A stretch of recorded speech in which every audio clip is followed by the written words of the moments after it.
Silks ஆடி sale தள்ளுபடி up to 50%. Chennai சில்க்ஸின் ஆஹா ஓஹோ ஆடி sale. பழைய நகையை கொடுத்து 5 to 11 monthsல அதே எடைக்கு புது நகையை எடுத்துக்கோங்க. எக்ஸ்ட்ராவா ₹1 தர வேண்டாம். Magic old gold exchange. தெறிக்கவிடும் காரம் நிறம் சுவையை தருகிறது. ஆச்சி மிளகாய் தூள் தெறிக்கவிடும் காரம் நிறம் சுவை.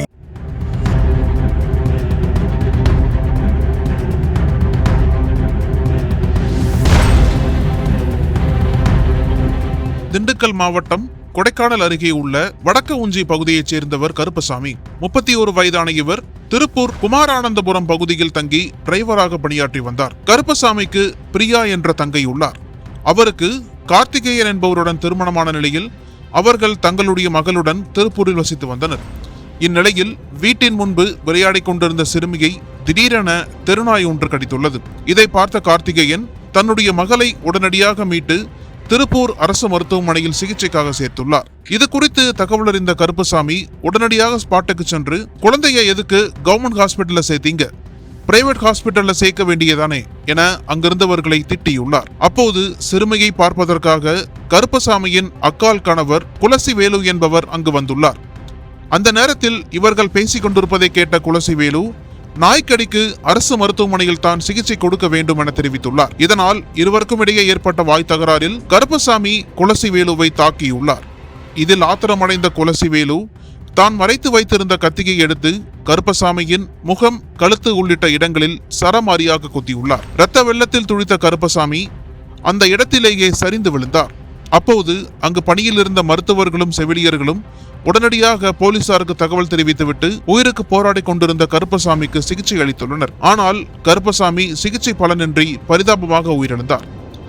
இதையடுத்து மருத்துவமனைக்கு விரைந்த திருப்பூர் தெற்கு போலீசார் கருப்பசாமி உடலை பிரேத பரிசோதனைக்காக அனுப்பி வைத்துவிட்டு குலசிவேலுவை கைது செய்து காவல் நிலையத்திற்கு அழைத்து சென்றனர்.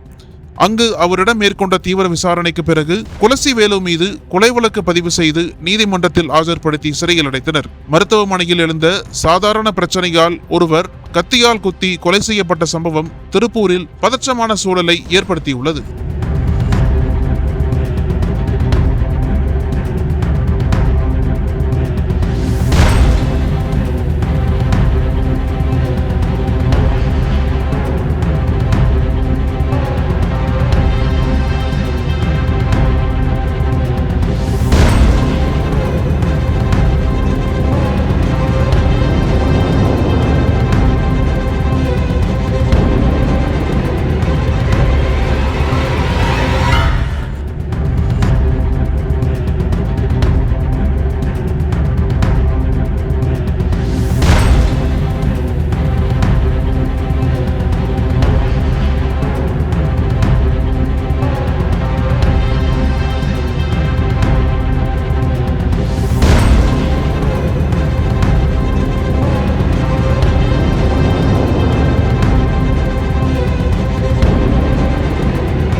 அனல் பறக்கும் செய்திகளை அப்டேட் செய்து கொள்ள நக்கீரன் களத்தை இப்பவே சப்ஸ்கிரைப் பண்ணுங்க.